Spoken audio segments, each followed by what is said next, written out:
ಸರ್ಕಾರದಿಂದ ನೇಮಕ ಆಗಿರುವಂಥ ಒಂದು ಸಂಸ್ಥೆ ನಮ್ಮ ಶಾಲೆಯ ಸಾಮಾಜಿಕ ಲೆಕ್ಕ ಪರಿಶೋಧನೆ ಅಂತ 2023-24 ನಮ್ಮ ಶಾಲೆಯ ಸ್ಥಿತಿಗತಿಯ ಬಗ್ಗೆ, ಖರ್ಚಿನ ಬಗ್ಗೆ, ಹಾಗೆ ಬೇರೆ ಬೇರೆ ಅಂಶಗಳ ಬಗ್ಗೆ ತಿಳ್ಕೊಳ್ಳಿಕ್ಕೆ 3 ದಿನದಿಂದ ನಮ್ಮ ಶಾಲೆಯಲ್ಲಿದ್ದಾರೆ.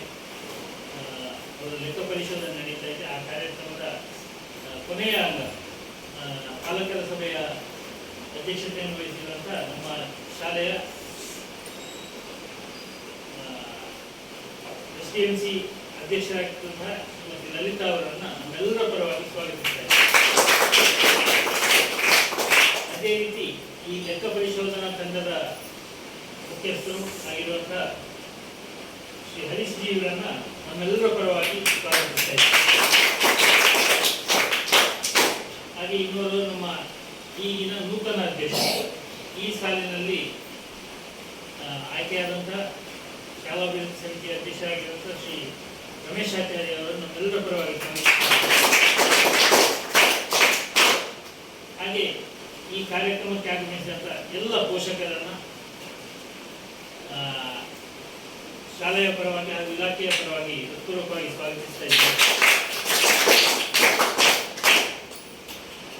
ಹಾಗೆ ಈ ಲೆಕ್ಕ ಪರಿಶೋಧನೆಯನ್ನು ನಡೆಸಿದಂಥ ಶ್ರೀಮತಿ ಶ್ವೇತಾ ಜೈನ್ ಮತ್ತು ಶ್ರೀಮತಿ ಶ್ವೇತಾ ಇವರನ್ನ ನಮ್ಮೆಲ್ಲರ ಪರವಾಗಿ ಹೃತ್ಪೂರ್ವಕವಾಗಿ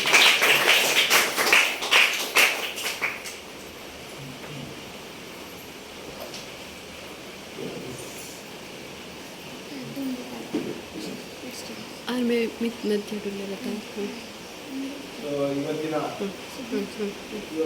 ಸಮಗ್ರ ಶಿಕ್ಷಣ ಕರ್ನಾಟಕ ಯೋಜನೆಯ ಸಾಮಾಜಿಕ ಪರಿಶೋಧನಾ ಪೋಷಕರ ಸಭೆಗೆ ನಾವು ಇವತ್ತು ಸೇರಿದ್ದೇವೆ. ಇವತ್ತು ಸಭೆಯ ಅಧ್ಯಕ್ಷತೆಯನ್ನು ವಹಿಸಿಕೊಂಡಿರುವಂತಹ ನಮ್ಮಲ್ಲೇ ಒಬ್ಬರಾದಂತಹ ಲಲಿತಾ ಮೇಡಮ್ ಅವರು, ಅದೇ ರೀತಿ ಈ ಒಂದು ಪ್ರಸಕ್ತ ಶಾಲಾ ಮೇಧಾ ಉಸ್ತುವಾರಿ ಸಮಿತಿಯ ಅಧ್ಯಕ್ಷರಾದಂತಹ ಶ್ರೀ ರಮೇಶ್ ಆಚಾರ್ಯ ಅವರು, ಅದೇ ರೀತಿ ಶಾಲೆಯ ಮುಖ್ಯ ಶಿಕ್ಷಕರು, ಅದೇ ರೀತಿ ಸಹ ಶಿಕ್ಷಕರು, ಇಲ್ಲಿ ಆಗಮಿಸಿರತಕ್ಕಂತಹ ಮಕ್ಕಳ ಪೋಷಕರು ಮತ್ತು ಪುಟಾಣಿ ಮಕ್ಕಳು. ಬಹುಶಃ ಸರ್ಕಾರದ ಆದೇಶ ಏನಿದೆ ಅದನ್ನು ನಾವೆಲ್ಲ ಪಾಲನೆ ಮಾಡಲೇಬೇಕು. ಬಹುಶಃ ಸಂಖ್ಯಾ ದೃಷ್ಟಿಯಿಂದ ಕಡಿಮೆ ಇರ್ಬೋದು ಶಾಲೆಯಲ್ಲಿ ಮಕ್ಕಳ ಸಂಖ್ಯೆ, ಆದರೂ ಯೋಜನೆ ಅಂತ ಹೇಳಿದ್ರೆ ಅಲ್ಲಿನೂ ಕೂಡ ಅದು ಅನ್ವಯ ಆಗುತ್ತೆ. ಸೊ ಅಲ್ಲಿ ಏನಾಗಿದೆ ಸೊ ಇದರ ಬಗ್ಗೆ ಸರ್ಕಾರಕ್ಕೆ ವರದಿ ಕೊಡಲೇಬೇಕಿದೆ. ಸೊ ಆ ಒಂದು ನಿಟ್ಟಿನಲ್ಲಿ ಕಳೆದ 3 ದಿನಗಳಿಂದ ನಾವು ಈ ಒಂದು ಸಾಮಾಜಿಕ ಪರಿಶೋಧನಾ ಪ್ರಕ್ರಿಯೆಯನ್ನು ಶಾಲೆಯಲ್ಲಿ ನಡೆಸಿದ್ದೇವೆ. ಸೊ ಕೊನೆಯದಾಗಿ ಈ ಸಮಗ್ರ ಶಿಕ್ಷಣ ಕರ್ನಾಟಕ ಯೋಜನೆ ಏನು ಅದರ ಬಗ್ಗೆ ನಾವು ತಿಳ್ಕೊಳ್ಳೋಣ. ಸೊ ಈ ಯೋಜನೆಯಿಂದ 2018ರಲ್ಲಿ ಸಮಗ್ರವಾಗಿ ಇದನ್ನು ರೂಪಿಕೊಟ್ಟು ಇದನ್ನು ಕೇಂದ್ರ ಸರ್ಕಾರ ಮತ್ತೆ ಮುನ್ನಡೆಗೆ ತರುತ್ತೆ. ಸೊ ಈ ಹಿಂದೆ ಅದು ಹಲವಾರು ಹೆಸರುಗಳಿಂದ ಕರೆಯಲ್ಪಡ್ತಾ ಇತ್ತು. ಅಂದರೆ ಸರ್ವ ಶಿಕ್ಷಾ ಅಭಿಯಾನ, ರಾಷ್ಟ್ರೀಯ ಮಾಧ್ಯಮಿಕ ಶಿಕ್ಷಾ ಅಭಿಯಾನ, ಮತ್ತೆ ಶಿಕ್ಷಕರ ಶಿಕ್ಷಣ, ಸೊ ಎಲ್ಲ ಹೆಸರುಗಳಿಂದ ಕರೆಯಲ್ಪಡ್ತಾ ಇತ್ತು. ಸೊ ತದನಂತರ 2018ರ ನಂತರ ಈಚೆಗೆ ಇದಕ್ಕೆ ಸಮಗ್ರ ಶಿಕ್ಷಣ ಯೋಜನೆ ಅಂತ ಇದನ್ನು ಜಾರಿಗೆ ತರ್ತಾರೆ. ಸೊ ಕರ್ನಾಟಕ ಬರುವಾಗ ಸಮಗ್ರ ಶಿಕ್ಷಣ ಕರ್ನಾಟಕ ಯೋಜನೆ ಅಂತದ್ದು ನಾಮಕರಣ ಆಗುತ್ತೆ. ಸೊ ಪ್ರಸಕ್ತ ಏನು ರಾಷ್ಟ್ರೀಯ ಶಿಕ್ಷಣ ನೀತಿಯಲ್ಲಿ ಕೂಡ ಈ ಒಂದು ಸಮಗ್ರ ಶಿಕ್ಷಣದ ನೀತಿಯನ್ನು ಅಳವಡಿಸಿಕೊಂಡು ಮುಂದೆ ಸಾಗ್ತಾ ಇದೆ. ಸೊ ಈ ಒಂದು ಸಮಗ್ರ ಶಿಕ್ಷಣ ಯೋಜನೆಯ ಮುಖ್ಯ ಉದ್ದೇಶ ಏನು ಅಂತ ಹೇಳಿದ್ರೆ, ಮೊದಲನೇದಾಗಿ ಯಾರೆಲ್ಲ ಇದರಲ್ಲಿ ಬರ್ತಾರೆ, ಸೊ ಫಲಾನುಭವಿಗಳು ಯಾರು ಅಂತ ಒಂದು ತಿಳ್ಕೊಳ್ಳೋಣ. ಇಲ್ಲಿ ಪ್ರೀ ಸ್ಕೂಲಿಂದ ಹಿಡಿದು 12ನೇ ತರಗತಿವರೆಗೆ ಯಾರು ಸರ್ಕಾರಿ ಶಾಲೆಯಲ್ಲಿ ಮಕ್ಕಳು ವ್ಯಾಸಂಗ ಮಾಡ್ತಾರೆ ಅವರು ಇದರ ಫಲಾನುಭವಿಗಳು. ಸೊ ಅವರಿಗೆ ಏನೆಲ್ಲ ಯಾವ ಥರದ ಶಿಕ್ಷಣವನ್ನು ಕೊಡಬೇಕು, ಆ ಶಿಕ್ಷಣವನ್ನು ಹೇಗೆ ಅವರಿಗೆ ಅಂದರೆ ಅವರ ವೃತ್ತಿ ಜೀವನಕ್ಕೆ ಸಹಕಾರಿಯಾಗಬೇಕೆಂಬ ನಿಟ್ಟಿನಲ್ಲಿ ಇದನ್ನು ರೂಪುಗೊಳಿಸಲಾಗಿದೆ. ಸೊ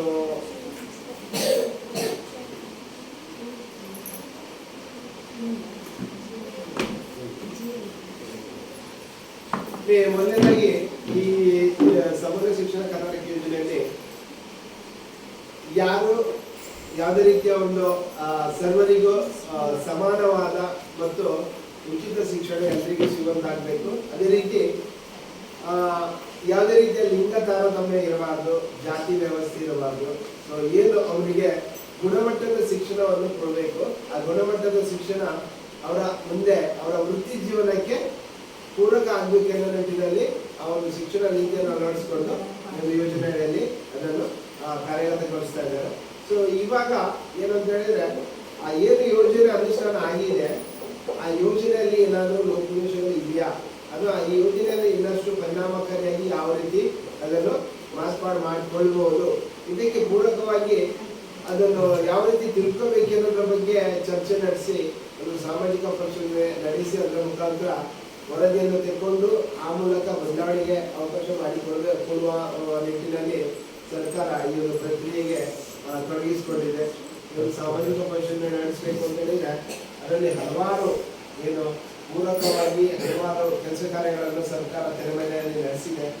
ಅಂತಿಮವಾಗಿ 138 ಒಂದು ಪ್ರಶ್ನಾವಳಿಗಳನ್ನು ಸಾಮಾಜಿಕ ಪರಿಶೋಧನೆ ತಂಡಕ್ಕೆ ಕೊಟ್ಟು ಸೊ ಏನೆಲ್ಲ ಮಾಹಿತಿಗಳನ್ನು ಕಲೆ ಹಾಕಬೇಕು, ಸೊ ಮಕ್ಕಳಿಂದ ಏನು ಕೇಳಿ ತಿಳ್ಕೋಬೇಕು, ಮಕ್ಕಳ ಪೋಷಕರಿಂದ ಏನು ಕೇಳಿ ತಿಳ್ಕೋಬೇಕು, ಮತ್ತೆ ಶಿಕ್ಷಕರಿಂದ ಏನು ತಿಳ್ಕೋಬೇಕು, ಎಲ್ಲದರ ಒಂದು ಮಿಶ್ರಣ ಮಾಡಿ ಈ ಒಂದು ಸಾಮಾಜಿಕ ಪರಿಶೀಲನಾ ತಂಡಕ್ಕೆ ಅದನ್ನು ನೀಡಿದೆ. ಸೊ ಆ ಒಂದು ನಿಟ್ಟಿನಲ್ಲಿ ನಾವು ಶಾಲೆಗಳಿಗೆ ಭೇಟಿ ಕೊಟ್ಟು ಈ ಯೋಜನೆಗೆ ಎಷ್ಟು ಅನುದಾನ ಖರ್ಚಾಗಿದೆ, ಎಷ್ಟು ಅನುದಾನ ಬಿಡುಗಡೆ ಆಗಿದೆ, ಅದಕ್ಕೆ ಸಂಬಂಧಪಟ್ಟ ಎಲ್ಲ ಲೆಕ್ಕವಹಿಗಳಿರ್ಬೋದು ಏನೆಲ್ಲ ಇದೆ ಅದನ್ನೆಲ್ಲ ಅವರು ಸೂಕ್ತವಾಗಿ ನಿರ್ವಹಣೆ ಮಾಡ್ತಾ ಇದ್ದಾರೆ. ಸೊ ಇದನ್ನು ನಾವು ಪರಿಶೀಲನೆ ಮಾಡ್ತೇವೆ. ಮತ್ತೆ ಮಕ್ಕಳ ಪೋಷಕರ ಮನೆ ಭೇಟಿ ಮಾಡಿ ಮಕ್ಕಳ ಶಿಕ್ಷಣದ ಬಗ್ಗೆ ಮತ್ತು ಮಕ್ಕಳಿಗೆ ಶಾಲೆಯಲ್ಲಿ ಕಲಿಸ್ಕೊಡ್ತಾ ಇರುವಂತಹ ವಿಚಾರಗಳ ಬಗ್ಗೆ ಎಷ್ಟು ಮಟ್ಟಿಗೆ ಮಾಹಿತಿ ಇದೆ ಪೋಷಕರಿಗೆ, ಇವೆಲ್ಲವನ್ನು ಕೂಡ ನಾವು ಪೋಷಕರ ಮನೆ ಭೇಟಿ ಮಾಡಿಕೊಂಡು ತಿಳ್ಕೊತೀವಿ. ಅಂತಿಮವಾಗಿ ಶಾಲೆಯಲ್ಲಿ ಮಕ್ಕಳ ತರಗತಿಯಲ್ಲಿ ಅವರ ಪಠ್ಯದ ವಿಚಾರ ಹೊರತುಪಡಿಸಿ ಪಠ್ಯೇತರ ವಿಚಾರಗಳಲ್ಲಿ ಅವರು ಎಷ್ಟು ಮಟ್ಟಿಗೆ ಅವರನ್ನು ತೊಡಗಿಸಿಕೊಳ್ತಾರೆ ಎನ್ನುವ ವಿಚಾರವನ್ನು ಕೂಡ ನಾವು ಕಂಡುಕೊಂಡು ಸೊ ಅದನ್ನು ಕೂಡ ದಾಖಲು ಮಾಡಿಕೊಂಡು ಮುಂದೆ ಅದು ಈ ಒಂದು ಸಭೆ ಆಯೋಜನೆ ಮಾಡಿಕೊಂಡು ಅಲ್ಲಿ ಆ ವರದಿಯನ್ನು ಮಂಡನೆ ಮಾಡಿ ಆ ವರದಿ ಬಗ್ಗೆ ಚರ್ಚೆಗೆ ಮತ್ತೆ ಅವಕಾಶ ಕಲ್ಪಿಸಿಕೊಟ್ಟು ಅಂತಿಮವಾಗಿ ಈ ಒಂದು ಸಭೆ ಮಾನ್ಯತೆ ಕೊಡುವಂತಹ ವರದಿಯನ್ನು ಮುಂದೆ ಸರ್ಕಾರಕ್ಕೆ ಕೊಡುವಂತಹ ಒಂದು ಪ್ರಕ್ರಿಯೆ ಈ ಒಂದು ಸಾಮಾಜಿಕ ಪರಿಶೀಲನಾ ಸಂದರ್ಭದಲ್ಲಿ ಆಗುತ್ತೆ. ಇಲ್ಲಿ ಸಮಗ್ರ ಶಿಕ್ಷಣ ಕರ್ನಾಟಕ ಯೋಜನೆ, ಸೊ ಅದರ ಬಗ್ಗೆ ತಿಳ್ಕೊಳ್ಳೋದಾದ್ರೆ ಸೊ ಜಾಸ್ತಿ ನಾನು ಅದನ್ನು ಒಂದು ಕಗ್ಗಂಟಾಗಿ ತಿಳಿಸ್ಲಿಕ್ಕೆ ಇಚ್ಛೆ ಪಡಲ್ಲ. ಇಲ್ಲಿ ಏನಂತ ಹೇಳಿದ್ರೆ ಎಷ್ಟು ನಿಮಗೆ ಸರಳವಾಗಿ ತಿಳ್ಕೊಳ್ಳಿಕ್ಕೆ ಆಗುತ್ತಾ ಸೊ ಅಷ್ಟು ಸರಳವಾಗಿ ಹೇಳುವಂತ ಒಂದು ಪ್ರಯತ್ನ ಮಾಡ್ತೇನೆ. ಅಂದ್ರೆ ಇಲ್ಲಿ ನಿಮಗೆ ಪ್ರೀ ಸ್ಕೂಲಿಂದ ಹಿಡಿದು 12ನೇ ತರಗತಿವರೆಗೆ ಮಕ್ಕಳಿಗೆ ಇಲ್ಲಿ ಉಚಿತವಾಗಿ ಶಿಕ್ಷಣ ಸಿಗ್ತಾ ಇದೆ. ಅಂದ್ರೆ ಪ್ರಾಥಮಿಕ ಶಾಲಾ ಅಂತ ಇರ್ಬೋದು, ಪ್ರೌಢಶಾಲಾ ಅಂತ ಇರ್ಬೋದು, ಮತ್ತು ಪದವಿ ಪೂರ್ವ ಶಿಕ್ಷಣ ಅಂತ ಇರ್ಬೋದು. ಈ 3 ಹಂತಗಳಲ್ಲಿ ಮಕ್ಕಳಿಗೆ ಏನು ಶಿಕ್ಷಣ ಸಿಗ್ತಾ ಇದೆ ಆ ಶಿಕ್ಷಣ ಇಷ್ಟರ ಮಟ್ಟಿಗೆ ಅವರಿಗೆ ಮುಂದೆ ಅವರ ವೃತ್ತಿ ಜೀವನವನ್ನು ಆಯ್ಕೆ ಮಾಡಿಕೊಳ್ಳೋ ಸಂದರ್ಭ ಅವರಿಗೆ ಪೂರಕ ಆಗಬಹುದು. ಸೊ ಅವರಿಗೆ ಶಾಲೆಗಳಲ್ಲಿ ಸಿಗ್ತಕ್ಕಂತಹ ಗುಣಮಟ್ಟ ಯಾವ ರೀತಿ ಇದೆ, ಆ ಗುಣಮಟ್ಟದ ಜೊತೆಗೆ ವಿಶೇಷತೆಯನ್ನು ಏನಾದರೂ ಶಾಲೆಯಲ್ಲಿ ಒಂದು ದಾಖಲಾತಿಯನ್ನು ಹೊಂದಿದ್ರೆ ಸೊ ಅಂಥ ಮಕ್ಕಳಿಗೂ ಕೂಡ ಅವರಿಗೆ ಸಮರ್ಪಕವಾದ ಶಿಕ್ಷಣವನ್ನು ಕೊಟ್ಟು ಅವರ ಒಂದು ವೃತ್ತಿ ಜೀವನಕ್ಕೆ ಕೂಡ ಒಂದು ಆಸರೆ ಆಗುವಂತಹ ಒಂದು ಶಿಕ್ಷಣದ ನೀತಿಯನ್ನು ಈ ಒಂದು ಸಮಗ್ರ ಶಿಕ್ಷಣ ಕರ್ನಾಟಕ ಯೋಜನೆಯಲ್ಲಿ ಅಳವಡಿಸಿಕೊಂಡು ಅದನ್ನು ಮಕ್ಕಳಿಗೆ ಆ ಶಿಕ್ಷಣದ ರೀತಿಯಲ್ಲಿ ಕೊಡಬೇಕಾಗಿರುವಂಥದ್ದು ಇರುವಂಥದ್ದು. ಸೊ ಅದು ಎಷ್ಟರ ಮಟ್ಟಿಗೆ ಕಡಮಟ್ಟದಲ್ಲಿ ಅನುಸರಣೆ ಆಗ್ತಾ ಇದೆ ಸೊ ಅದನ್ನು ನಾವು ತಿಳ್ಕೊಳ್ತೇವೆ.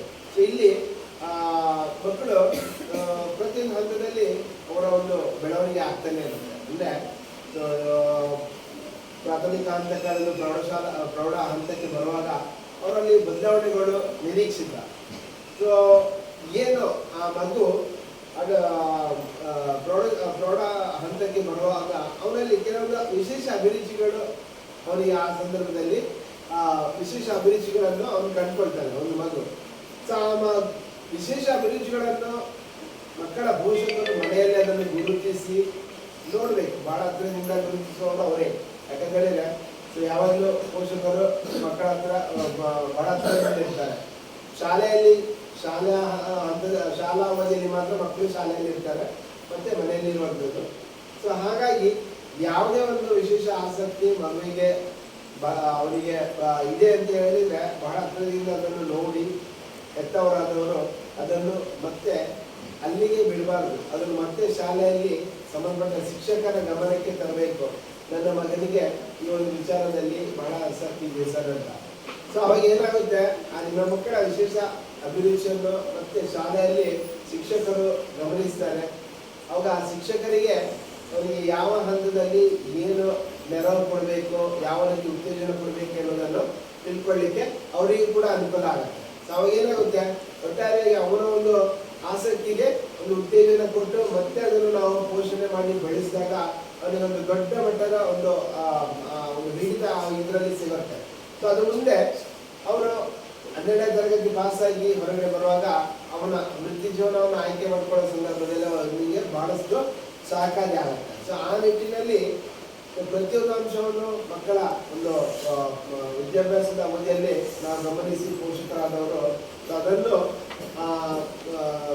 ಮತ್ತೆ ಅದಕ್ಕೆ ಉತ್ತೇಜನ ಕೊಡುವಂಥ ಒಂದು ಪ್ರಕ್ರಿಯೆ ಆಗಬೇಕು.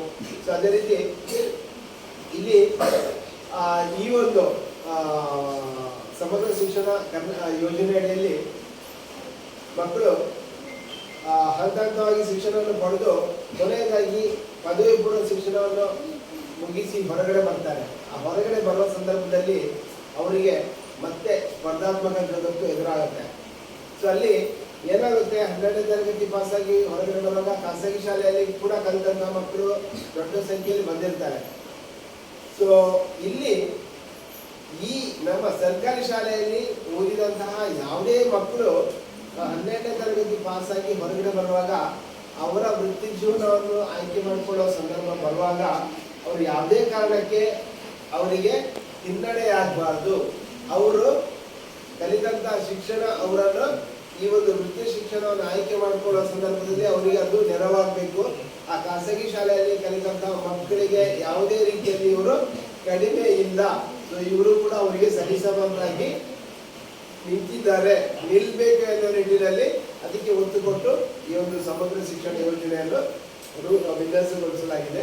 ಹಾಗಾಗಿ ಶಾಲೆಯ ಪ್ರತಿಯೊಂದು ಹಂತದಲ್ಲೂ ಕೂಡ ಮಕ್ಕಳು, ಶಿಕ್ಷಕರು ಮತ್ತು ಪೋಷಕರು ಈ ಮೂವರ ಸಂಬಂಧ ಬಹಳ ಅನ್ಯೋನ್ಯವಾಗಿದ್ರೆ ಮಾತ್ರ ಮಕ್ಕಳಿಗೆ ಪ್ರತಿಯೊಂದು ಹಂತದಲ್ಲಿ ಕೂಡ ಅವರಿಗೆ ಆ ಒಂದು ಏನು ಅನ್ಯೋನ್ಯತೆ ಅವರ ಒಂದು ಫಲಿತಾಂಶದಲ್ಲಿ ಅದು ಮತ್ತೆ ವಾಪಸ್ ರಿಟರ್ನ್ ಬರುತ್ತೆ. ಸೊ ಹಾಗಾಗಿ ಮಕ್ಕಳ ಪೋಷಕರು ತಮ್ಮ ಮಕ್ಕಳನ್ನು ಬರೀ ಶಾಲೆಗೆ ದಾಖಲಾತಿ ಮಾಡಿದ್ರೆ ಅವರ ಜವಾಬ್ದಾರಿ ಮುಗಿಯಲ್ಲ. ಸೊ ಆ ಪ್ರತಿಯೊಂದು ಹಂತದಲ್ಲೂ ಕೂಡ ಮಕ್ಕಳ ಜೊತೆ ಇದ್ದು ಅವರ ಪ್ರತಿಯೊಂದು ಚಲನವಲನಗಳನ್ನು ಬಹಳ ಹತ್ತಿರದಿಂದ ನೋಡಿಕೊಂಡು ಅದಕ್ಕೆ ಏನು ಬೇಕು ಬೇಡಗಳನ್ನು ಅದನ್ನು ಸರಿಯಾಗಿ ಗಮನಿಸಿ ಸೊ ಅವರನ್ನು ಒಂದು ದಡಕ್ಕೆ ತರುವಂಥದ್ದು ಕೂಡ ಪೋಷಕರ ಒಂದು ಜವಾಬ್ದಾರಿಯಾಗಿರುತ್ತೆ. ಹಾಗಾಗಿ ಸೊ ಇಲ್ಲಿ ನಾನು ಈ ಸಮಗ್ರ ಶಿಕ್ಷಣ ಕರ್ನಾಟಕ ಯೋಜನೆಯಲ್ಲಿ ಈ 4 ದಿನಗಳ ಅಂದರೆ 3 ದಿನಗಳ ಪ್ರಕ್ರಿಯೆಯಲ್ಲಿ ನಾವು ಹೆಚ್ಚಾಗಿ ಪ್ರತಿಯೊಂದು ಶಾಲೆಗಳಲ್ಲಿ ಹೋದಾಗ ಕೂಡ ನಮಗೆ ಬೇರೆ ಬೇರೆ ರೀತಿಯ ವಿಚಾರಗಳು ಕೂಡ ನಮ್ಮ ಗಮನಕ್ಕೆ ಬರುತ್ತೆ. ಸೊ ಇಲ್ಲಿ ನಾವು ಪರಿಶೀಲನೆ ಮಾಡಿದಂಥದ್ದು ಮಕ್ಕಳ ಒಂದು ಪಾಲ್ಗೊಳ್ಳುವಿಕೆ. ಸೊ ಇದು ಬಹಳಷ್ಟು ಖುಷಿ ಆಗಿತ್ತು. ಯಾಕಂದ್ರೆ ಹೇಳಿದ್ರೆ ಶಾಲೆಗಳಲ್ಲಿ ಮಕ್ಕಳು ಇರ್ತಾರೆ, ಬಟ್ ಆದರೂ ಇಷ್ಟು ಆಕ್ಟಿವ್ ಆಗಿ ನಾವು ಬಹುಶಃ ಯಾವ ಶಾಲೆಗಳಲ್ಲಿ ನಮಗೆ ಸಿಗಲಿಲ್ಲ ನಾನು ನೋಡಿದ ಮಟ್ಟಿಗೆ. ಅಂದರೆ ಸೊ ಅವರು ಕೊನೆಯ ದಿವಸ ಶಾಲೆಯಲ್ಲಿ ಕೊನೆಯ ದಿವಸ ಹೆಚ್ಚಾಗಿ ಸಭೆ ನಡೆಸುವಂತಹ ಹಂತಕ್ಕೆ ಶಾಲೆಗೆ ಹೋಗ್ತೇನೆ. ಆದರೆ ನಮ್ಮ ತಂಡದವರು ಅದಕ್ಕಿಂತ ಮುಂಚೆ ಹೋಗಿ ಅವರ ಏನೆಲ್ಲ ಅವರ ಪ್ರಕ್ರಿಯೆ ಮಾಡ್ತಾರೆ.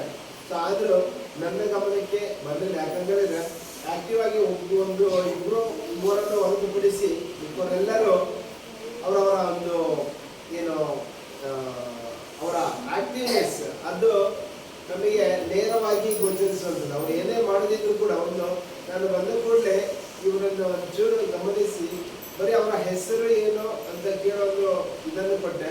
ಸೊ ಅದರಲ್ಲಿ ಹೆಚ್ಚಿನ ಮಕ್ಕಳು ಬಹಳ ಆಕ್ಟಿವ್ ಆಗಿ ಅವರ ಒಂದು ಹೆಸರನ್ನು ಹೇಳ್ಕೊಂಡ್ರು. ಹಾಗಾಗಿ ನಮಗೆ ಜಾಸ್ತಿ ಅವರ ಬುದ್ಧಿಮತ್ತೆಯನ್ನು ಅಳೆಯುವಂಥ ಬೇರೆ ಇದೆಲ್ಲ ಏನು ಬೇಡ, ಜಸ್ಟ್ ಅದರಲ್ಲೇ ಗೊತ್ತಾಗುತ್ತೆ ಅವರು ಯಾವ ರೀತಿ ಆನ್ಸರ್ ಮಾಡ್ತಾರೆ, ಅವರ ಬಾಡಿ ಲ್ಯಾಂಗ್ವೇಜ್ ಯಾವ ಟೈಪ್ ಇರುತ್ತೆ, ಇವೆಲ್ಲವೂ ಅವರೊಂದು ಏನು ಅವರ ಆಕ್ಟಿವ್ನೆಸ್ ಅನ್ನು ನಮಗೆ ತೋರ್ಪಡಿಸಿದೆ. ಹಾಗಾಗಿ ಸೊ ಇದು ಒಂದು ಒಳ್ಳೆಯ ವಿಚಾರ. ಮತ್ತೆ ಸಂಖ್ಯೆಯಲ್ಲಿ ಹೋಲಿಸಿದ್ರೆ ಬಹುಶಃ ಇದು ಕನಿಷ್ಠ ಸಂಖ್ಯೆಯ ಒಂದು ಶಾಲೆ ಈ ಒಂದು ಆರ್ಥಿಕ ವರ್ಷದಲ್ಲಿ ನಮಗೆ ಸಿಕ್ಕಿರುವಂಥದ್ದು. ಸೊ ಹಾಗಾಗಿ ಇಲ್ಲಿನ ಶಾಲಾಭಿವೃದ್ಧಿ ಲೆಗಸಾರಿ ಸಮಿತಿಯವರು ಇದ್ದಾರೆ. ಸೊ ಸ್ವಲ್ಪ ಯಾವ ಥರ ಇದಕ್ಕೆ ಹೇಳಬೇಕು ಅಂತ ನಮಗೂ ಗೊತ್ತಾಗ್ತಲ್ಲ. ಯಾಕಂತ ಹೇಳಿದ್ರೆ ನಮ್ಮದು ಈ ಸಿಟಿಗೆ ಹೊಂದ್ಕೊಂಡಂಥ ಶಾಲೆ. ಸೊ ಗ್ರಾಮೀಣ ಭಾಗದಲ್ಲಿ ಆದರೆ ಮಕ್ಕಳು ಆ ಒಂದು ಪರಿಸ್ಥಿತಿಗೆ ಹೋಗ್ಕೊಂಡು ಅಲ್ಲಿ ಬರ್ತಾರೆ. ಬಟ್ ಇಲ್ಲಿ ಅವರಿಗೆ ಆಪ್ಷನ್ ತುಂಬ ಇದೆ, ಸೊ ಅವಕಾಶಗಳು ತುಂಬ ಇದೆ. ಸೊ ಹಾಗಾಗಿ ಮಕ್ಕಳನ್ನು ಒಂದು ಕಡೆ ಕೇಂದ್ರೀಕೃತ ಮಾಡಿಕೊಳ್ಳುವಂಥದ್ದು ಬಹಳ ದೊಡ್ಡ ಸಾಹಸ. ಆದರೂ ಕೂಡ ಸೊ ಈ ಒಂದು 17 ಮಕ್ಕಳು ಶಾಲೆಯಲ್ಲಿ ಇದ್ದಾರೆ, 18 ಮಕ್ಕಳು ಶಾಲೆಯಲ್ಲಿ ಇದ್ದಾರೆ. ಸೊ ಶಾಲೆ ಮುಂದೆ ಸೊ ನಮ್ಮಿಂದ ಸಲಹೆ ಕೊಡ್ಬೋದಷ್ಟೇ. ಮಕ್ಕಳ ಸಂಖ್ಯೆಯನ್ನು ಇನ್ನೂ ವೃದ್ಧಿ ಜಾಸ್ತಿ ಮಾಡಿಕೊಳ್ಳಿಕ್ಕೆ ಪ್ರಯತ್ನ ಪಡೀತಾ ನಾವು ನಮ್ಮ ಕಡೆಯಿಂದ ಒಂದು ಸಲಹೆ ತಂಡದ ಕಡೆಯಿಂದ ಒಂದು ಚಿಕ್ಕ ಸಲಹೆ. ಯಾಕಂತೇಳಿದ್ರೆ ನಮಗೆ ಹಲವಾರು ಶಾಲೆಗಳಲ್ಲಿ ನೋಡೋದು ತುಂಬ ಬೇಜಾರಾಗುತ್ತೆ. ಅಂದರೆ ಕೆಲವೊಂದು ಕಡೆಗಳಲ್ಲಿ ತುಂಬ ವ್ಯತಿರಿಕ್ತವಾದಂತಹ ಒಂದು ಸನ್ನಿವೇಶಗಳಿರುತ್ತೆ. ಅಂದರೆ ಕೆಲವು ಶಾಲೆಗಳಲ್ಲಿ ಮಕ್ಕಳ ಸಂಖ್ಯೆ ತುಂಬ ಇರುತ್ತೆ, ಅವರಿಗೆ ಸರಿಯಾದ ಒಂದು ಕೊಠಡಿಗಳು ಇರಲ್ಲ, ತರಗತಿಗಳು ಇರಲ್ಲ. ಆದರೆ ಕೆಲವೊಂದು ಕಡೆ ಸುಸಜ್ಜಿತವಾದ ಕಟ್ಟಡ ಇರುತ್ತೆ, ಅಲ್ಲಿ ಮಕ್ಕಳ ಸಂಖ್ಯೆ ದಿನದಿಂದ ದಿನಕ್ಕೆ ಕಡಿಮೆ ಆಗ್ತಾ ಬರುತ್ತೆ. ಸೊ ಇವೆಲ್ಲ ನಾವು ಎಲ್ಲ ಈ ತಾಲೂಕಿನಾದ್ಯಂತ ಮತ್ತೆ ಪಕ್ಕದ ಬೆಳ್ತಂಗಡಿ ತಾಲೂಕಿನಲ್ಲಿ ಕೂಡ ನಾವು ಈ ಒಂದು ಪರಿಶೀಲನಾ ಪ್ರಕ್ರಿಯೆಯನ್ನು ನಡೆಸಿರೋದ್ರಿಂದ ಎಲ್ಲ ವಿಚಾರಗಳು ನಮಗೆ ನಮ್ಮ ಮನಸ್ಸಿಗೆ ಬಂದಿರುವಂಥದ್ದು ಪರಿಶೋಧನಾ ಸಂದರ್ಭದಲ್ಲಿ. ಸೊ ಏನಾಗುತ್ತೆ ಅಂತ ಹೇಳಿದ್ರೆ ತುಂಬ ಅಟ್ಯಾಚ್ಮೆಂಟ್ ಇದೆ ಮಕ್ಕಳು ಅಂತ ಹೇಳಿದ್ರೆ ಎಲ್ರಿಗೂ ಅಟ್ಯಾಚ್ಮೆಂಟೇ ಇರುತ್ತೆ.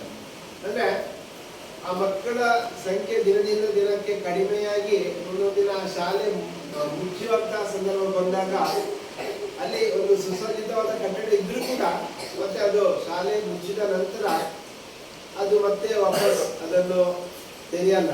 ಸೊ ಮಕ್ಕಳ ಸಂಖ್ಯೆ ಕಡಿಮೆ ಇದ್ದಾಗ ಅದು ತೆರೆಯುವಂಥ ಪರಿಸ್ಥಿತಿ ಬರಲ್ಲ. ಆಗ ಏನಾಗುತ್ತೆ, ನಾವು ದೂರದಿಂದ ಹೋಗುವಾಗ ಇದು ಮುಚ್ಚಿದ ನಂತರ ಅದು ಬೂತ್ ಬಂಗ್ಲೆಯಾಗಿ ನಮಗೆ ಗೋಚರಿಸುತ್ತೆ. ಹಾಗಾಗಿ ಮನಸ್ಸಿಗೆ ತುಂಬಾ ಬೇಜಾರಾಗುತ್ತೆ. ಒಳ್ಳೊಳ್ಳೆ ಕಟ್ಟಡಗಳು ಅದು ಬೂತ್ ಬಂಗ್ಲೆಯಾಗಿ ಪರಿವರ್ತನೆ ಆಗೋದು ಸೊ ನಮಗೆ ನೋಡಲಿಕ್ಕೂ ಕೂಡ ಬಹಳ ದಿನದಿಂದ ತುಂಬಾ ಬೇಜಾರು. ಸೊ ಆ ಒಂದು ನಿಟ್ಟಿನಲ್ಲಿ ಮತ್ತೊಮ್ಮೆ ಮಕ್ಕಳು ಪೋಷಕರು ಇರ್ಬೋದು, ಬಹಳಷ್ಟು ಕಡಿಮೆ ಸಂಖ್ಯೆಯಲ್ಲಿ ಹಿರಿಯ ಪೋಷಕರು ಸೊ ಮಕ್ಕಳ ಸಂಖ್ಯೆ ಜಾಸ್ತಿ ಮಾಡುವ ನಿಟ್ಟಿನಲ್ಲಿ ನಿಮ್ಮ ಏನಾದರೂ ಒಂದು ಚಿಕ್ಕ ಪ್ರಯತ್ನವನ್ನು ಖಂಡಿತ ಮಾಡ್ಕೊಳ್ಳಿ ಅಂತ ನಮ್ಮ ಕಡೆಯಿಂದ ಸಲಹೆಯನ್ನು ಕೊಡ್ತಾ ಇದ್ವಿ. ಸೊ ಅದೇ ರೀತಿ ಇವತ್ತು ಈ ಸಾಮಾಜಿಕ ಪರಿಶೀಲನೆ ಬಗ್ಗೆ ಹೇಳಬೇಕು ಅಂತ ಹೇಳಿದ್ರೆ, ಸೊ ಸಾಮಾಜಿಕ ಪರಿಶೀಲನೆ ಏನಿಲ್ಲ, ನಾವು ನೇರವಾಗಿ ವಸ್ತುನಿಷ್ಠ ವರದಿಯನ್ನು ಕೊಡುವಂಥದ್ದು. ಸೊ ಗ್ರಾಮ ಪಂಚಾಯತ್ ವ್ಯಾಪ್ತಿಯಲ್ಲಿ ನಿರಂತರವಾಗಿ ಈ ಒಂದು ಆಡಿಟ್ ಪ್ರಕ್ರಿಯೆ ಇದೆ. ಸೊ ಶಾಲಾ ಹಂತದಲ್ಲಿ ಇದು ವಸ್ತು ಸರ್ ಹೇಳಿದಾಗೆ ಅವರಿಗೆ ಏನು ಎತ್ತ ಅಂತ ಗೊತ್ತಿರಲಿಲ್ಲ. ಸೊ ಕಳೆದ ವರ್ಷದಿಂದ ಈ ಸಾಮಾಜಿಕ ಪರಿಶೀಲನೆ ಶಾಲೆಗಳಿಗೆ ವಿಸ್ತರಣೆ ಆಗಿದೆ. ಸೊ ಇದಕ್ಕಿಂತ ಮುಂಚೆ ಆಯ್ದ ಶಾಲೆಗಳನ್ನು ಆಯ್ಕೆ ಮಾಡಿಕೊಂಡು ಅಲ್ಲಿ ಮಧ್ಯಾಹ್ನ ಬಿಸಿಲಿನ ಸಾಮಾಜಿಕ ಪರಿಶೀಲನೆ ನಡೆಸಿದ್ವಿ. ಆದರೆ ಕಳೆದ ಒಂದು ಆರ್ಥಿಕ ವರ್ಷದಿಂದ ಗ್ರಾಮ ಪಂಚಾಯತ್ ವ್ಯಾಪ್ತಿಯಲ್ಲಿ ಇರುವಂತಹ ಸರ್ಕಾರಿ ಶಾಲೆಗಳನ್ನು 2 ಸರ್ಕಾರಿ ಶಾಲೆಗಳನ್ನು ಆಯ್ಕೆ ಮಾಡಿಕೊಂಡು ಈ ಒಂದು ಸಾಮಾಜಿಕ ಪರಿಶೀಲನೆ ಪ್ರಕ್ರಿಯೆ ನಡೆಸಲಿಕ್ಕೆ ಸರ್ಕಾರದ ಆದೇಶ ಇತ್ತು. ಸೊ ಈ ಒಂದು ಆರ್ಥಿಕ ವರ್ಷದಲ್ಲಿ ನಾವು ಈ ಒಂದು ಶಾಲೆ ಮತ್ತು ತಂಡ್ರಕೆರೆ ಸರ್ಕಾರಿ ಶಾಲೆಯನ್ನು ಆಯ್ಕೆ ಮಾಡಿಕೊಂಡಿದ್ವಿ. ಬೆಳಿಗ್ಗೆ ತಂಡ್ರಕೆರೆಯಲ್ಲಿ ನಾವು ಸಭೆ ನಡೆಸಿದ್ವಿ. ಉತ್ತಮವಾದ ಪ್ರತಿಕ್ರಿಯೆ ಅಲ್ಲಿ ಎಲ್ಲ ನಮಗೆ ಸಿಕ್ಕಿತ್ತು. ಅಂದರೆ ಪೋಷಕರ ಭಾಗವಹಿಸಿಕೆ ಇರ್ಬೋದು, ಮೊನ್ನೆ ಒಂದು ಪೇರೆಂಟ್ಸ್ ಮೀಟಿಂಗ್ ಮಾಡಿದ್ರಂತೆ. ಸೊ ಆದರೂ ಕೂಡ ಇವತ್ತು ಆ ಒಂದು ಎಲ್ಲ ಪೋಷಕರು ಬಂದು ಒಳ್ಳೆಯ ರೀತಿಯಲ್ಲಿ ಆ ವರದಿ ಬಗ್ಗೆ ಚರ್ಚೆ ಆಗುವಂಥದ್ದು ಇರ್ಬೋದು, ಅವರ ಒಂದು ಏನಾದರೂ ಸಮಸ್ಯೆಗಳನ್ನು ಹೇಳ್ಕೊಳ್ಳುವಂಥದ್ದು ಇರ್ಬೋದು, ಒಳ್ಳೆಯ ರೀತಿಯಲ್ಲಿ ಆ ಒಂದು ಸಭೆ ನಮಗೆ ನಡೆಸ್ಕೊಟ್ಟಿದ್ದಾರೆ. ಅಂದರೆ ಸಭೆ ಮಾಡಿದ್ದಕ್ಕೂ ಕೂಡ ಸಾರ್ಥಕ ಆಗಿದೆ. ಯಾಕಂದರೆ ಯಾವಾಗಲೂ ಒಂದು ಸಭೆ ಮಾಡಿದಾಗ ಅದು ಒನ್ ಸೈಡೆಡ್ ಇರುತ್ತೆ. ನಾವು ಮಾತಾಡಿದ್ದೇನೆ ಎಷ್ಟು ಹೇಳಿದ್ರು ಕೂಡ ಬಂದಂತಹ ಗ್ರಾಮ ಪೋಷಕರು ಇರ್ಬೋದು ಅಥವಾ ಗ್ರಾಮ ಸಭೆಯಲ್ಲಿ ಅಂದರೆ ಗ್ರಾಮ ಸಭೆಯಲ್ಲಿ ಅಲ್ಲೂ ಕೂಡ ಯಾರು ಮಾತಾಡುವ ಇರಲ್ಲ ಈ ಸಾಮಾಜಿಕ ಪಕ್ಷಗಳಿಗೆ ಸಂಬಂಧಪಟ್ಟ ಗ್ರಾಮ ಸಭೆಗಳಲ್ಲಿ. ಆದರೆ ಸೊ ಇವತ್ತಿನ ಬೆಳಿಗ್ಗೆಯ ಒಂದು ಸಭೆ ಅದು ವ್ಯತಿರಿಕ್ತವಾಗಿತ್ತು, ಒಳ್ಳೆಯ ರೀತಿಯಲ್ಲಿ ಚರ್ಚೆಗಳಾಗಿತ್ತು. ಸೊ ಮತ್ತೆ ಮಕ್ಕಳ ಸಂಖ್ಯೆ ಕೂಡ ಕಳೆದ ವರ್ಷಕ್ಕಿಂತ ಅಲ್ಲಿ ಜಾಸ್ತಿ ಆಗಿದೆ. ಕಳೆದ ವರ್ಷ 58 ಇತ್ತು, ಸೊ ಈ ವರ್ಷ 74 ಮಕ್ಕಳ ಒಂದು ದಾಖಲಾತಿ ಆಗಿದೆ. ಸೊ ಆ ರೀತಿ ಆಗಬೇಕು ಸರ್ಕಾರಿ ಶಾಲೆಗಳಲ್ಲಿ. ಸರ್ಕಾರಿ ಶಾಲೆಗಳನ್ನು ನಾವೇ ಉಳಿಸ್ಕೊಂಡು ಬೆಳೆಸ್ಕೊಂಡು ಹೋಗಬೇಕು. ಸೊ ಹಾಗಾಗಿ ಈ ಸಾಮಾಜಿಕ ಭವಿಷ್ಯದ ಸಂದರ್ಭದಲ್ಲಿ ನಾವು 3 ವಿಚಾರಗಳಿಗೆ ಬಹಳಷ್ಟು ಒತ್ತು ಕೊಡ್ತೇವೆ. ಅಂದರೆ ಒಂದು ಪಾರದರ್ಶಕತೆ, ಉತ್ತರದಾಯಿತ್ವ, ಜನ ಸಹಭಾಗಿತ್ವ. ಇಲ್ಲಿ ಪಾರದರ್ಶಕತೆ ಅಂತ ಹೇಳಿದ್ರೆ ನೇರವಾಗಿ ಏನಿಲ್ಲ, ಮುಲಾಜಿನ ಏನು ವರದಿ ಇದೆ ಅದನ್ನು ನೇರವಾಗಿ ಇಂಥ ಸಭೆಗಳ ಮುಂದೆ ಇಡುವಂಥ ಪ್ರಯತ್ನ. ಸೊ ಅಲ್ಲಿ ಯಾವುದೇ ಫಿಲ್ಟರ್ ಇರಲ್ಲ.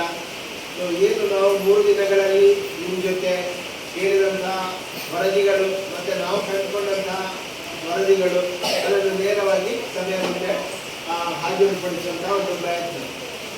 ಇನ್ನು ಉತ್ತರದಾಯಿತ್ವದ ಬಗ್ಗೆ ಹೇಳಬೇಕು ಅಂತ ಹೇಳಿದ್ರೆ, ಶಾಲೆಯಲ್ಲಿ ಶಾಲಾವಧಿಯಲ್ಲಿ ಶಾಲಾ ಮುಖ್ಯಸ್ಥರು ಈ ಶಾಲೆಯಲ್ಲಿ ನಡೆಯತಕ್ಕಂತಹ ಯಾವುದೇ ಸಮಸ್ಯೆಗಳಿಗೆ ಅವರು ಜವಾಬ್ದಾರರಾಗಿರ್ತಾರೆ. ಸೊ ಅವರ ಜೊತೆ ನೀವು ನಿಮ್ಮ ಸಮಸ್ಯೆಗಳನ್ನು ಹೇಳ್ಕೊಂಡು ಅದಕ್ಕೆ ಉತ್ತರದಾಯಿತ್ವವನ್ನು ಪಡ್ಕೊಳ್ಬೋದು. ಮೂರನೇದು ಉತ್ತರದಾಯಿತ್ವ ಇತ್ತು ಜನರ ಭಾಗವಹಿಸುವಿಕೆ. ಅಂದರೆ ನಿಮ್ಮಗಳಲ್ಲಿ ಪೋಷಕರ ಭಾಗವಹಿಸುವಿಕೆ ಬಹಳಷ್ಟು ಮುಖ್ಯ. ಸೊ ಇಲ್ಲಿ 18 ಮಕ್ಕಳಿದ್ರು ಕೂಡ ಒಂದು ಮನೆಯಿಂದ 4 ಮಕ್ಕಳಿದ್ದಾರೆ. ಸೊ ಆ ಥರ ಪೋಷಕರ ಸಂಖ್ಯೆ ಅದು ನಾರ್ಮಲ್ ಆಗಿ ಕಡಿಮೆ ಆಗೇ ಆಗುತ್ತೆ. ಸೊ ಹಾಗಾಗಿ ಏನೇ ಇದ್ರೂ ಕೂಡ ಯಾವುದೇ ಒಂದು ಸಭೆಗಳು ಯಶಸ್ವಿ ಆಗಬೇಕು ಅಂತ ಹೇಳಿದ್ರೆ ಅಲ್ಲಿ ಜನರ ಭಾಗವಹಿಸಿಕೆ ಬಹಳಷ್ಟು ಮುಖ್ಯ ಆಗುತ್ತೆ. ಸೊ ಆದ ಕಾರಣ ಭಾಗವಹಿಸಿಕೆ ಇಲ್ಲ ಅಂತ ಹೇಳಿದ್ರೆ ಅದು ಒನ್ ಸೈಡೆಡ್ ಆಗುತ್ತೆ. ಸೊ ಹಾಗಾಗಿ ಇವತ್ತು ಏನೇ ಇದ್ರೂ ಕೂಡ ಸಭೆಯನ್ನು ನಾವು ನಡೆಸಲೇಬೇಕು. ಸೊ ನಾವು ಕಳೆದ 3 ದಿನಗಳಿಂದ ಏನು ವರದಿಗಳನ್ನು ಮಾಡಿದ್ದೇವೆ ಆ ವರದಿಯ ಮಂಡನೆ ಮುಂದಿನ ಹಂತದಲ್ಲಿ ಆಗುತ್ತೆ.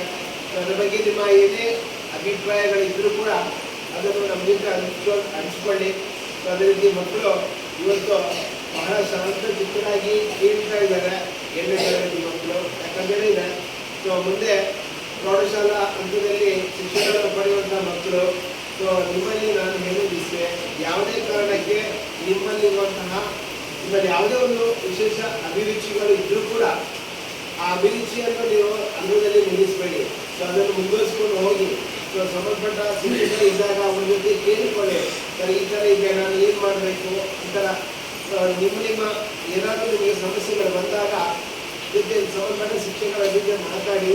ಸೊ ಮುಂದೆ ನಿಮಗೆ ಅದು ಬಹಳಷ್ಟು ಸಹಕಾರಿಯಾಗುತ್ತೆ. ಸೊ ಇಷ್ಟು ಮಾತುಗಳನ್ನು ಹೇಳುತ್ತಾ ಸೊ ಈ ಒಂದು ಸಂದರ್ಭದಲ್ಲಿ ನನಗೆ ಯೋಜನೆಯ ಬಗ್ಗೆ ಇರ್ಬೋದು ಅಥವಾ ಸಾಮಾಜಿಕ ಪಕ್ಷಗಳ ಪ್ರಕ್ರಿಯೆ ಬಗ್ಗೆ ಇರ್ಬೋದು ವಾಸ್ತವಿಕವಾಗಿ ನನಗೆ ಮಾತನಾಡಲಿಕ್ಕೆ ಅವಕಾಶ ಕಲ್ಪಿಸಿಕೊಟ್ಟಿದ್ದೀರಾ. ನಿಮ್ಮೆಲ್ಲರನ್ನು ಮತ್ತೊಮ್ಮೆ ವಂದಿಸುತ್ತಾ ನನಗೆ ಮಾತನಾಡಲು ಮುಗಿಸ್ತೇನೆ.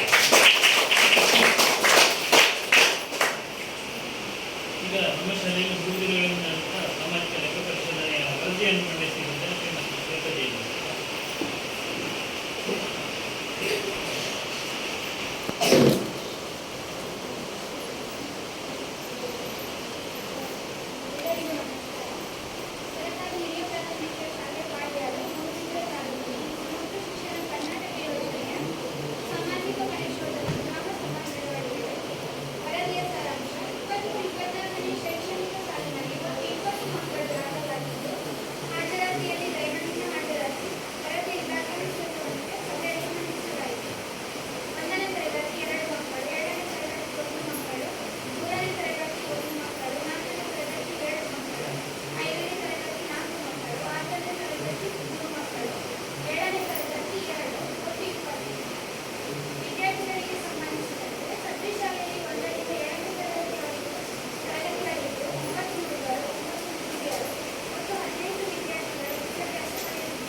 ಪೋಷಕರಿಂದ ವರದಿಯ ಬಗ್ಗೆ ಚರ್ಚೆ, ವರದಿಯ ಬಗ್ಗೆ ನಾನು ಕೇಳಿದ್ದೆ.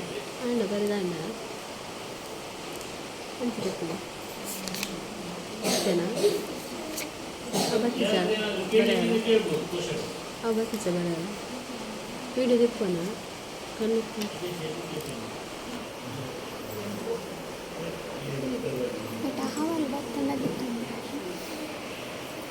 ಏನಾದ್ರು ಇದೆಯಾ ಹೇಳುವಂಥದ್ದು?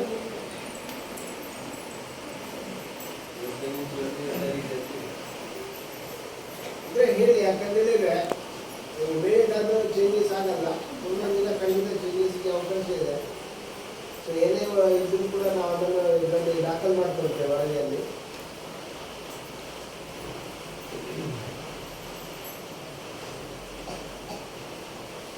ಮಕ್ಕಳ ಪೋಷಕರ ಅಮ್ಮ ನೀವು ನಿಮ್ಮ ಮಕ್ಕಳ ಇದ್ದಾರಾ?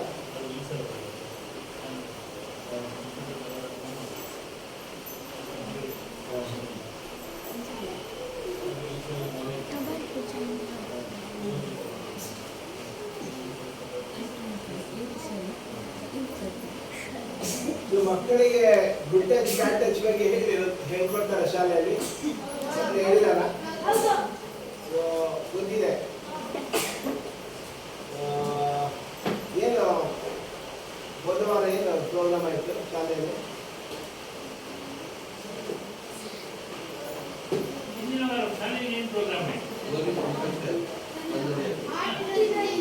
ಆಟಿಡ ನಿಂಗುಂಟ ಅದಕ್ಕಿಂತ ಮುಂಚೆ ಇನ್ಸ್ಪೆಕ್ಟ್ ಮಾಡಿಲ್ಲ. ಏನು ಮಾಹಿತಿ ಕೊಟ್ಟರು ಸುರಕ್ಷತೆಯ ಬಗ್ಗೆ? ಅದು ಮತ್ತೆ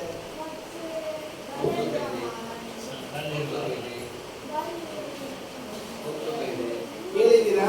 ಅವರು ಹೇಳಿರುವಂಥದ್ದು ಗೊತ್ತಾಗಿರಲ್ಲ.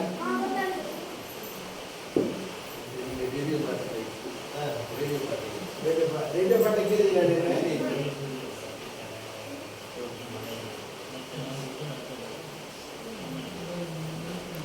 ಮಕ್ಕಳು ನೀವು ಮೇನ್ ಆಗಿ ಗುಡ್ ಟಚ್ ಬ್ಯಾಡ್ ಟಚ್ ಬಗ್ಗೆ ಯಾವಾಗಲೂ ಜಾಗೃತರಾಗಿರ್ಬೇಕು, ಯಾರೇ ಆಗಿರ್ಲಿ. ಸೊ ಯಾಕಂತ ಹೇಳಿದ್ರೆ ಈಗ ನಿಮ್ಮ ಇವಾಗ ಶಿಕ್ಷಣದ ನೀತಿ ಯಾವ ಥರ ಇದೆ ಅಂತ ಹೇಳಿದ್ರೆ ಈ ಎಲ್ಲವನ್ನು ನಿಮಗೆ ಮುಕ್ತವಾಗಿ ಹೇಳ್ಕೊಡುವಂಥದ್ದು ಶಾಲೆಯಲ್ಲಿ ಆಗಬೇಕು ಅಂತ ಇದೆ. ಆಯ್ತಾ? ಎಲ್ಲವನ್ನು ನೀವು ತಿಳ್ಕೋಬೇಕು. ಸೊ ಈ ಹಿಂದಿನ ಹೀಗೆ ಮಡಿವಂತಿಕೆ ಇಲ್ಲ ಈಗ. ಆಯ್ತಾ? ಎಲ್ಲರಿಗೂ ನಿಮಗೆ ಲೈಂಗಿಕ ಸುರಕ್ಷತೆಯ ಬಗ್ಗೆ ಎಲ್ರಿಗೂ ಈಗ ಬರೀ ಲೇಡೀಸಿಗೆ ಮಾತ್ರ ಅಂತಲ್ಲ, ಮತ್ತು ಹುಡುಗರಿಗೂ. ಸೊ ಅದರಲ್ಲಿ ಲೈಂಗಿಕ ಶೋಷಣೆಯಲ್ಲಿ ಯಾವುದೇ ರೀತಿಯ ಲಿಂಗಭೇದ ಇಲ್ಲ, ಸಮಾನವಾಗಿ ಶೋಷಣೆಗೆ ಒಳಪಡ್ತಾ ಇದ್ದಾರೆ, ಹುಡುಗರು ಇರ್ಬೋದು ಹುಡುಗಿಯರು ಇರ್ಬೋದು. ಹಾಗಾಗಿ ಎಲ್ಲರೂ ಅದ್ರ ಬಗ್ಗೆ ಮಾಹಿತಿ ತಿಳ್ಕೊಬೇಕಾಗಿರೋದು ಶಾಲೆಯಲ್ಲಿ ತುಂಬ ಅಗತ್ಯ ಇದೆ. ಆಯ್ತಾ? ಶಾಲೆಯಲ್ಲಿ ಏನು ಕೊಟ್ಟಿದ್ದಾರಲ್ಲ ನಿಮಗೆ, ರಸ್ತೆಗಳಲ್ಲಿ ಯಾವ ರೀತಿ ಹೋಗ್ಬೇಕು, ರಸ್ತೆ ಸುರಕ್ಷತೆ ಬಗ್ಗೆ ಎಲ್ಲ ಕೊಟ್ಟಿದ್ದಾರಾ? ಪೋಷಕರು ನೀವು ನಿಮ್ಮ ಮಕ್ಕಳ ಬಗ್ಗೆ ನೀವು ಕೂಡ ಮನೆಯಲ್ಲಿ ತಿಳ್ಕೋಬೇಕು. ಸೊ ಡೈಲಿ ಸ್ವಲ್ಪ ಫಾಲೋಅಪ್ ಮಾಡಿ ಯಾಕಂತ ಹೇಳಿದ್ರೆ ದೈನಂದಿನ ದಿನದಲ್ಲಿ ಶಾಲೆಯಲ್ಲಿ ಮಕ್ಕಳಿಗೆ ಏನು ಕಲಿಸಿಕೊಟ್ರು ಎಲ್ಲವನ್ನು ನಿಮಗೆ ಹೇಳ್ತಾರೆ ಅವರು. ಈಗ ಚಿಕ್ಕ ಇದು ಆದರೂ ಕೂಡ ನಮಗೆ ಈ ಥರ ಹೇಳ್ಕೊಟ್ರು ಈ ಥರ ಹೇಳ್ಕೊಟ್ರು ಆವಾಗ ನಿಮಗೂ ಕೂಡ ತಿಳ್ಕೊಳ್ಳಿಕ್ಕೆ ಅವಕಾಶ ಆಗುತ್ತೆ ಅಲ್ವಾ? ಸೊ ಬರೀ ಮಕ್ಕಳನ್ನು ಶಾಲೆಗೆ ಬಿಟ್ಟರೆ ನಿಮ್ಮ ಕೆಲಸ ಮುಗ್ದೋಗಲ್ಲ. ಸೊ ಅವರ ಪ್ರತಿಯೊಂದು ಆಗುವಗಳಲ್ಲಿ ಕೂಡ ನಿಮ್ಮದು ಒಂದು ಕಂಡಿರಬೇಕು ಅಲ್ವಾ? ಅದು ಕೂಡ ಪೋಷಕರ ಜವಾಬ್ದಾರಿ. ಮಾಡ್ತೀರಾ, ಆದರೆ ಮಾಡಲೇಬೇಕಾಗಿರುವಂಥದ್ದು ಕೂಡ ಇದೆ. ಸೊ ಅದೆಲ್ಲವನ್ನು ಸರ್ಕಾರ ಪ್ರತಿಯೊಂದು ಇದರಲ್ಲೂ ಕೂಡ ಅದಕ್ಕೆ ಒತ್ತು ಕೊಟ್ಟು ಈ ವರದಿಯಲ್ಲಿ ಅದನ್ನು ಕೂಡ ಕೇಳಿದೆ. ಅದಕ್ಕೆ ನಾವಿಲ್ಲಿ ಅದನ್ನು ಪ್ರಸ್ತಾಪ ಮಾಡಿದ್ದೇವೆ. ಸೊ ಮಕ್ಕಳಿಗೆ ಲೈಂಗಿಕ ಸುರಕ್ಷತೆ ಬಗ್ಗೆ ಮಾಹಿತಿ ಕೊಡ್ತಾ ಇದ್ದಾರಾ, ಪೋಷಕರಿಗೆ ಆ ವಿಚಾರದ ಬಗ್ಗೆ ಏನು ಗೊತ್ತಿದೆ, ಸೊ ಅದೆಲ್ಲವನ್ನು ಸರ್ಕಾರ ಇಲ್ಲಿ ಪ್ರಶ್ನೆಗಳ ಮುಖಾಂತರ ಕೇಳಿ ಅದನ್ನು ವರದಿ ತೆಕ್ಕೊಳ್ತಾ ಇದೆ. ಸೊ ಹಾಗಾಗಿ ಕೊಡಬೇಕಾಗಿರೋದು ನಮ್ಮ ಕರ್ತವ್ಯ ಇದೆ. ಸೊ ಅದನ್ನು ನಾವು ಓಪನ್ ಸಭೆಯಲ್ಲಿ ಅದನ್ನು ಕೇಳಿಬಿಟ್ಟು ನಿಮಗೆ ಹೇಳುವಂಥದ್ದು. ಹಾಗಾಗಿ ಸೊ ಇಂಥ ಶಾಲೆಗಳಲ್ಲಿ ನೀವು ಅನಿವಾರ್ಯ ಅಂದರೆ ಮಕ್ಕಳು ಕೂಡ ಪೋಷಕರು ಕೂಡ ಸೊ ನಿಮ್ಮ ಕೆಲಸ ಕಾರ್ಯಗಳಲ್ಲಿ ನೀವು ತೊಡಗಿಸ್ಕೊಳ್ಬೇಕಾಗತ್ತೆ. ಹಾಗಾಗಿ ನೀವು ನಮಗೆ ಜಾಸ್ತಿ ಸಿಗಲ್ಲ. ಸೊ ಹಾಗಾಗಿ ಸಭೆಯಲ್ಲಿ ಸಿಕ್ಕಾಗ ಅದು ಜನರಲ್ ಆಗಿ ನಾವು ಕೇಳ್ತೇವೆ. ಸೊ ಹಾಗಾಗಿ ನೀವು ನಿಮ್ಮ ಒಪಿನಿಯನ್ ಅನ್ನು ದಾಖಲು ಮಾಡ್ಕೊಳ್ತೀವಿ. ಸೊ ಅದನ್ನು ಹೊರತುಪಡಿಸಿ ವರದಿ ಬಗ್ಗೆ ನಿಮಗೇನಾದರೂ ಹೇಳುವಂಥದ್ದು ಇದೆಯಾ? ಅಥವಾ ನಿಮ್ಮ ಬೇಡಿಕೆಗಳು ಏನಾದರೂ ಇದ್ರೆ ಅದನ್ನು ಹೇಳ್ಬೋದು. ಈ ಥರ ಇದೆ, ಸೊ ಅದನ್ನು ಹೇಳ್ಬೋದು.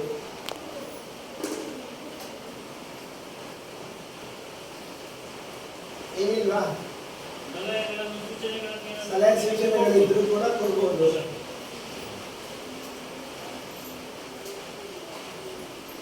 ಆಗಿನಂತ ಹೇಳಿದ್ರೆ ಈಗ ಬೇಕಾದ್ರೆ ಏನಾದ್ರು ಶಾಲೆ ಸರಿ ಮಾಡಬೇಕು, ಏನಾದ್ರು ಇದ್ರೆ ಹೇಳ್ಬೋದು.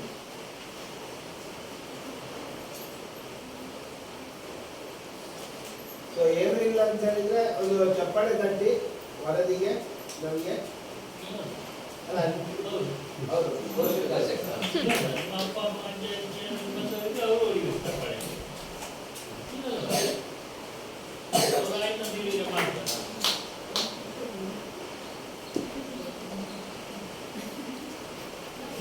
ಅವು ಬಣ್ಣಕ್ಕೆ ಚಪ್ಪಾಳೆ ಕೊಡ್ತಾರೆ. ಈಗಲೂ ಅದೇ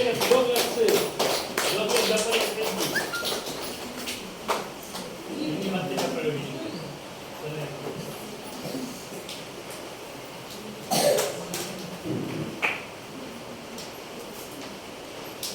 ಅಲ್ಲಿ ಅವರು ಓದುವಾಗ ಕಡೆಗೊಂದು 20,000 ಉಳಿದಿತ್ತು.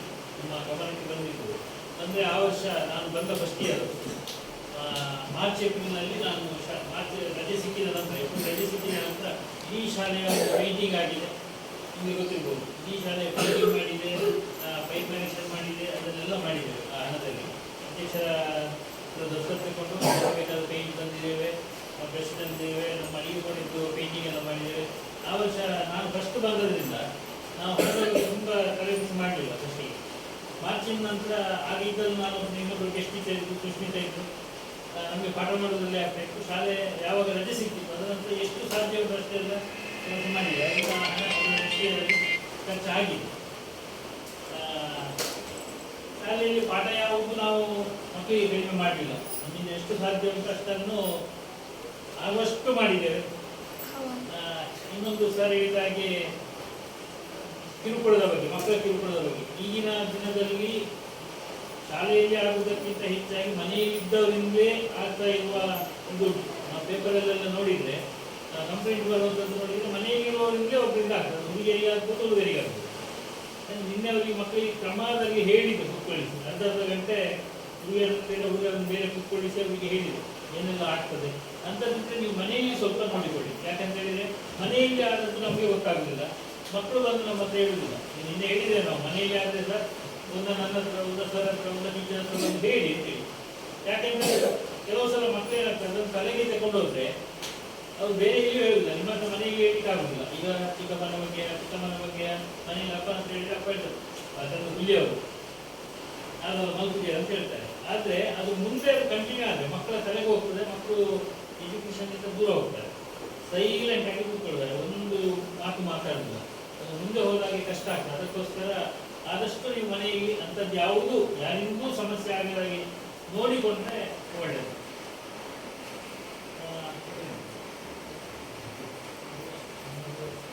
ಅದಕ್ಕೆ ಪೂರಕವಾಗಿ ನಾನು ಒಂದು ಇಲ್ಲೇ ಇದೆ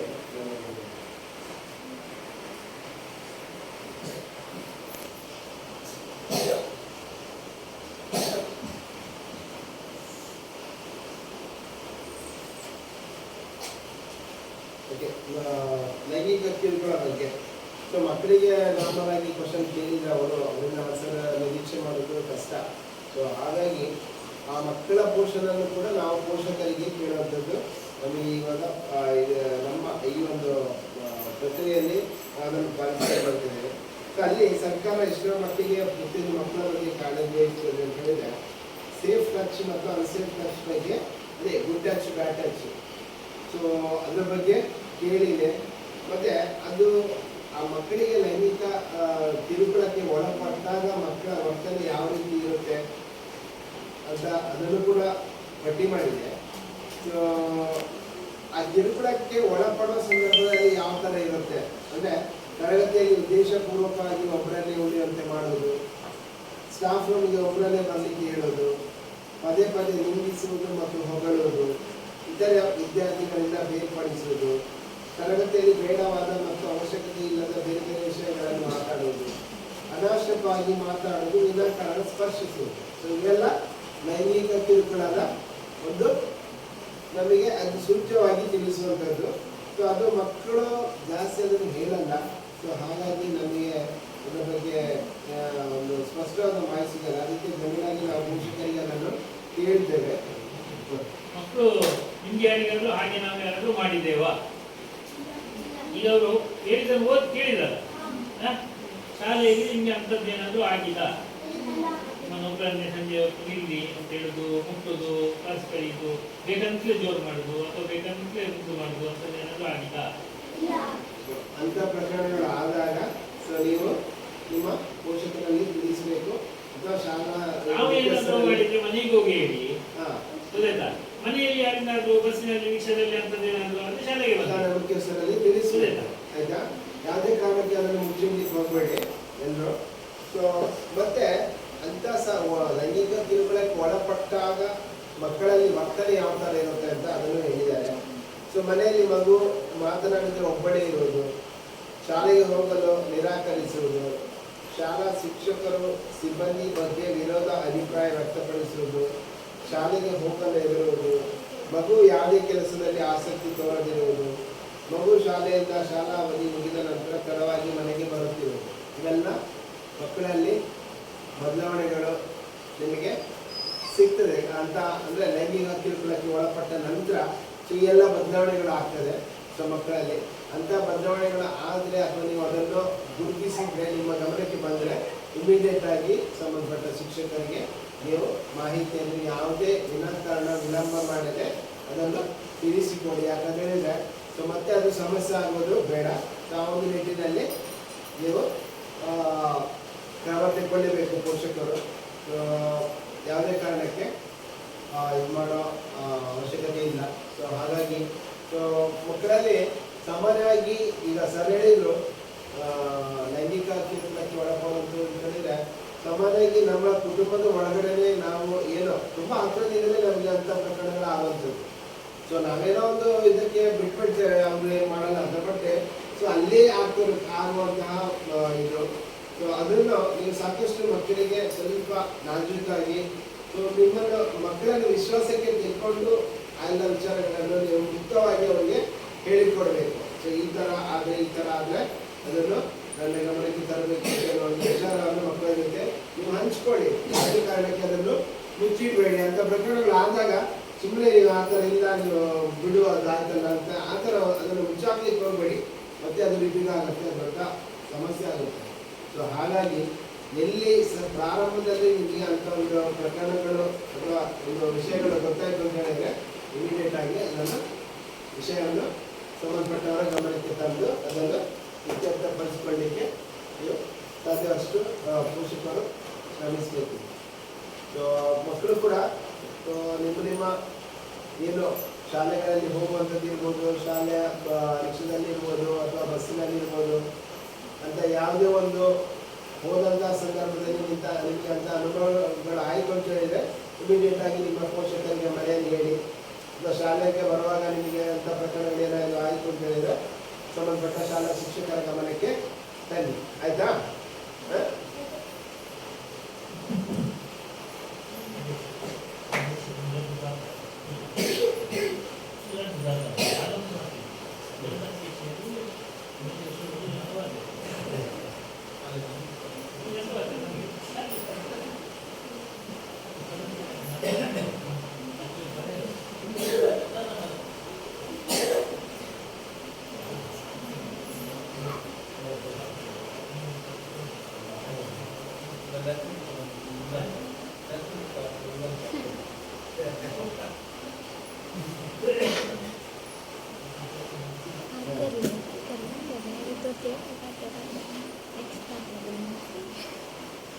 ಯಾರಾದ್ರೂ ಪೋಷಕರು ಯಾರಾದ್ರೂ ಹೇಳುವಂಥದ್ದು ಇದೆಯಾ?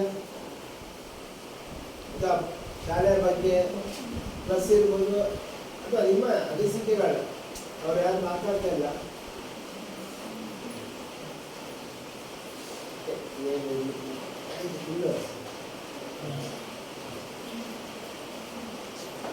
ನಾವು ಕಳೆದ 3 ದಿನದಿಂದ ನಮ್ಮ ಶಾಲೆಯಲ್ಲಿ ಸಾಮಾಜಿಕ ಪರಿಶೋಧನೆ ನಡೀತಾ ಇತ್ತು. ಇವತ್ತು ಪೋಷಕರ ಸಭೆಯನ್ನು ಕರೆದಿದ್ದಾರೆ. ಯಾಕಂದರೆ 3 ದಿನದಿಂದ ಏನೆಲ್ಲ ಶಾಲೆಯಲ್ಲಿ ಪರಿಶೋಧನೆ ಮಾಡಿದ್ದಾರೆ, ಮಕ್ಕಳ ಶೈಕ್ಷಣಿಕ ಹಾಗೂ ಆರ್ಥಿಕ ಹಾಗೂ ಅಭಿವೃದ್ಧಿಯ ಮಟ್ಟವನ್ನು ತಂಡದವರು ಬಂದು ಮೊನ್ನೆಯಿಂದ ನಮ್ಮ ಶಾಲೆಗೆ ಬಂದು ಪರಿಶೋಧನೆ ಮಾಡಿದ್ದಾರೆ. ಎಲ್ಲ ಮಾಹಿತಿಯನ್ನು ಕೂಡ ನಮ್ಮ ಮುಖ್ಯ ಶಿಕ್ಷಕರು ಪ್ರಸನ್ನ ಸರಿಯಾಗಿ ಕೊಟ್ಟಿದ್ದಾರೆ. ಯಾಕೆ ಅಂತ ಇವತ್ತು ಈ ಸಭೆಯ ಮೂಲಕ ನಿಮ್ಮ ಮುಂದೆ ಇಟ್ಟಿದ್ದಾರೆ. ಈ ಉದ್ದೇಶವೇನು, ಗುರಿ ಏನೆಂಬುದಕ್ಕಾಗಿ ಇವತ್ತು ಸಾಮಾಜಿಕ ಪರಿಶೋಧನೆಯ ಪಾಲಕ ಸಭೆಯನ್ನು ಹಮ್ಮಿಕೊಂಡಿದ್ದಾರೆ. ಈ ಒಂದು ಸಭೆಗೆ ತಾವೆಲ್ಲ ಬಂದಿದ್ದೀರಿ. ಈ ಒಂದು ಸಭೆಯ ಅಧ್ಯಕ್ಷ ಸ್ಥಾನವನ್ನು ನಮ್ಮ ಶಾಲೆಯ STM ಅಧ್ಯಕ್ಷರಾದಂಥ ಲಲಿತಾಕ್ಕನವರು ವಹಿಸಿ ಈ ಸಭೆಯನ್ನು ಚೆನ್ನಾಗಿಸಿದ್ದಾರೆ. ಅವರಿಗೆ ನಾನು ನಿಮ್ಮೆಲ್ಲರ ಪರವಾಗಿ ಧನ್ಯವಾದಗಳನ್ನು ಸಮರ್ಪಿಸುತ್ತೇನೆ. ಹಾಗೆಯೇ ನಮ್ಮ ನೂತನ ಅಧ್ಯಕ್ಷರಾಗಿ ಆಯ್ಕೆಯಾಗಿದ್ದಾರೆ ರಮೇಶ್ ಆಚಾರ್ಯವರು. ಅವರು ಕೂಡ ನಮ್ಮ ಎಲ್ಲ ಕಾರ್ಯಕ್ರಮಕ್ಕೆ ಬರ್ತಾರೆ, ಇಲ್ಲಿ ಹತ್ತಿರ ಇದ್ದಾರೆ.